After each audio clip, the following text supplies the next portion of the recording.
सभी साथियों को नमस्कार। मैं कुलदीप कुमार के स्टडी परिवार की तरफ से आपका हार्दिक अभिनंदन करता हूं। साथियों, आज हम उपस्थित हुए हैं एक नए विषय के साथ। हिंदी साहित्य का जो इतिहास है उसमें हिंदी के प्रमुख साहित्यकारों के अनुसार काल विभाजन जो विषय है इसको आज मैं आपके सामने लेकर उपस्थित हुआ हूं। दोस्तों, परीक्षा की दृष्टि से अत्यधिक महत्वपूर्ण है। इससे पहले जो इतिहास लेखन की जो परंपरा है उससे संबंधित एक वीडियो मैंने अपलोड कर दिया है। ये वीडियो इसलिए अति महत्वपूर्ण हो जाते हैं क्योंकि परीक्षा में इनसे संबंधित प्रश्न अक्सर पूछे गए हैं और पूछे जाने की संभावना है। दोस्तों, हिंदी के लिए अति महत्वपूर्ण है, हर बार प्रश्न पूछे जाने की संभावना है। और दोस्तों, अगर आप मेरे YouTube चैनल पर नए हैं तो सब्सक्राइब करें, लाइक करें, कमेंट करें और शेयर जरूर करें। दोस्तों, बढ़ते हैं हिंदी के प्रमुख साहित्यकारों के अनुसार जो काल विभाजन किया गया है, किस तरह से किया गया है और क्या क्या नामकरण किया गया है वह हम आगे बढ़ते हैं। दोस्तों, वीडियो अंत तक जरूर देखें, आपको निश्चित रूप से ये पसंद आएगा। देखते हैं काल विभाजन।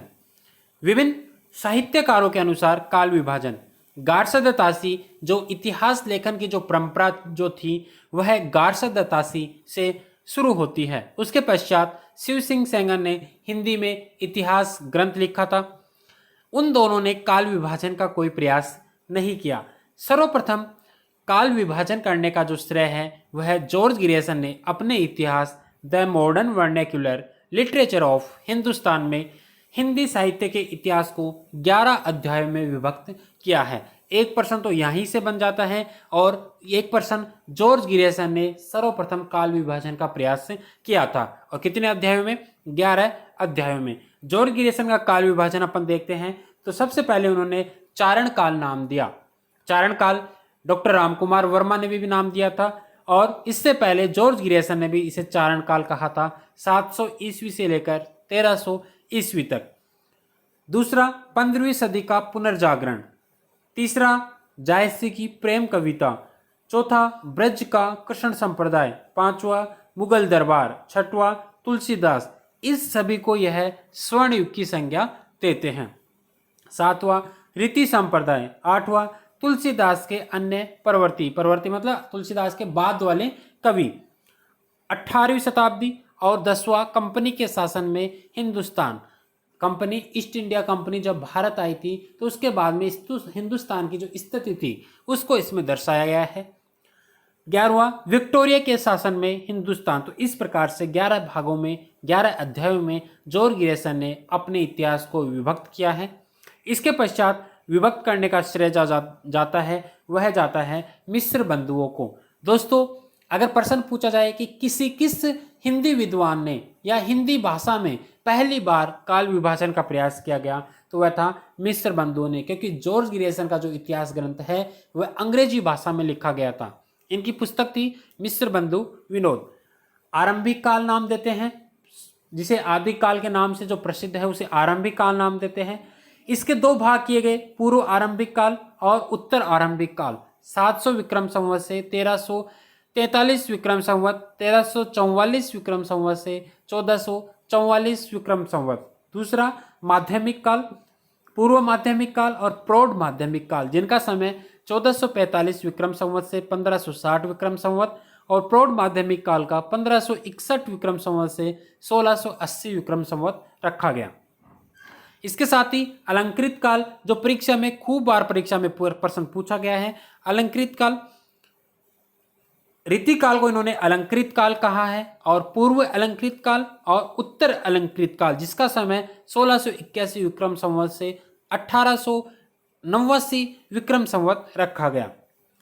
परिवर्तन काल 1890 विक्रम संवत से 1925 विक्रम संवत और पांचवा वर्तमान काल 1926 विक्रम संवत से अब तक ये समय चला आता रहा है। इसके पश्चात हिंदी साहित्य की अनुपम निधि, रीढ़ की हड्डी आचार्य रामचंद्र शुक्ल ने 900 वर्षों के इतिहास को सिर्फ 4 भागों में विभाजित किया। हिंदी साहित्य का इतिहास इनके पुस्तक है जिसमें नामकरण किए गए वीरगाथा काल, भक्ति काल, रीति काल, गद्य काल, जिनका संशोधन करके इन्होंने 1940 में ये नामकरण किए। वीरगाथा काल का समय इन्होंने रखा संवत 1050 से 1375।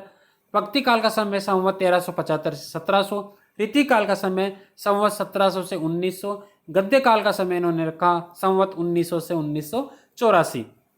इसके पश्चात आचार्य विश्वनाथ प्रसाद मिश्र, जिनकी पुस्तक है हिंदी साहित्य का अतीत, इन्होंने विभाजन किया। आदिकाल संवत 1000 से 1400 विक्रम संवत। भक्ति काल संवत 1400 से 1700 विक्रम संवत। श्रृंगार काल, ये प्रश्न कई बार परीक्षा में पूछा गया है, संवत 1700 से 1900 विक्रम संवत।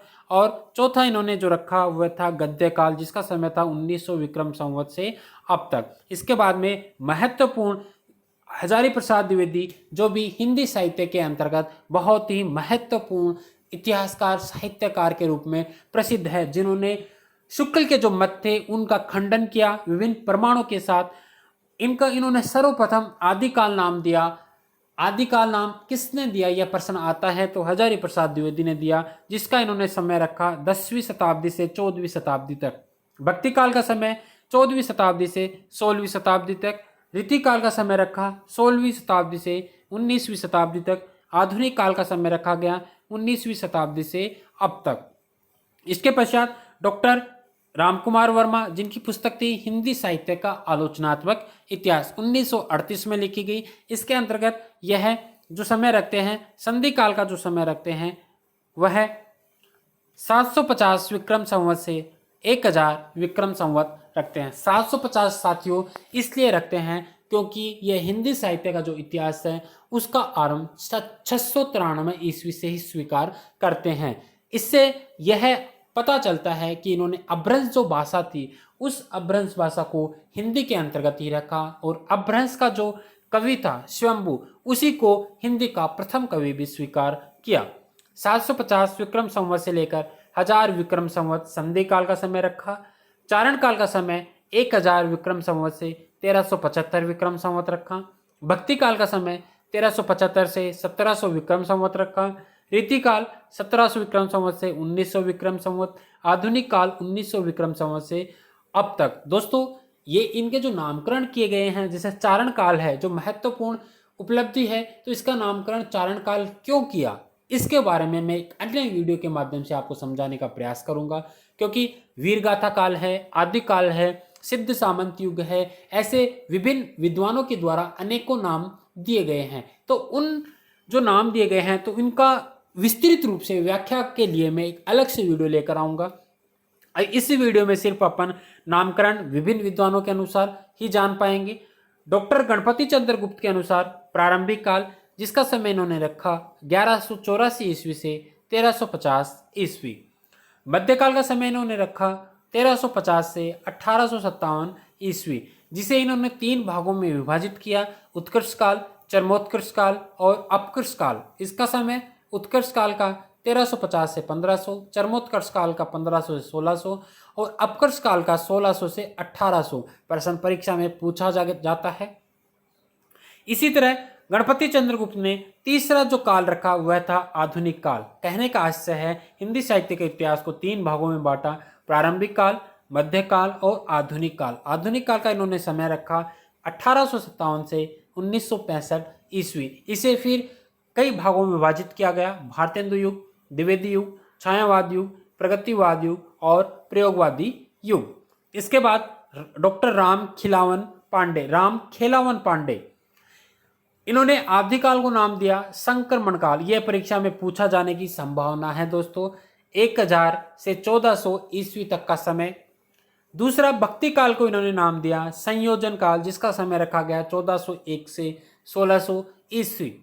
संवर्धन काल 1601 से 1800 ईस्वी रीति काल का जो समय था, और संचयन काल 1801 से 1900 ईस्वी।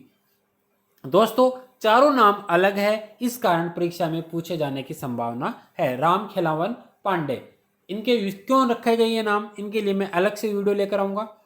दोस्तों सब्सक्राइब नहीं किया है तो सब्सक्राइब जरूर करें। इसके पश्चात डॉक्टर नागेंद्र की चर्चा करें। इनकी पुस्तक थी हिंदी साहित्य का इतिहास।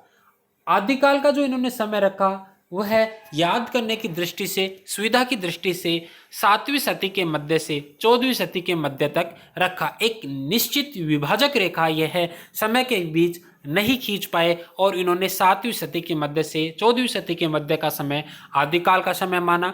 भक्ति काल के अंतर्गत चर्चा करें तो 14वीं सदी के मध्य से 17वीं सदी के मध्य तक इन्होंने भक्ति काल का समय रखा।